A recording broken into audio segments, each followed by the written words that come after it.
నిన్ను విడిచి ఎటు పోదును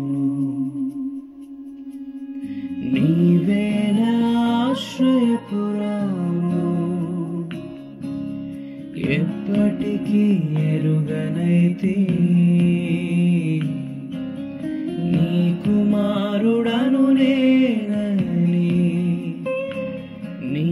కంటి పాపగా నన్ను కాచితివి నీ చేతి నీడలో నాకు కాపుదలయ్యా నీ కంటి పాపగా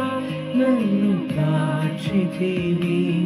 నీ చేతి నీడలో నాకు కాపుదలయ్యా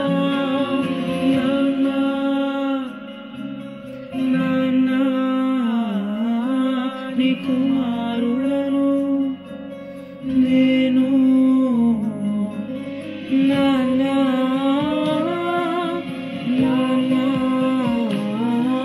నీ కుమార్తెను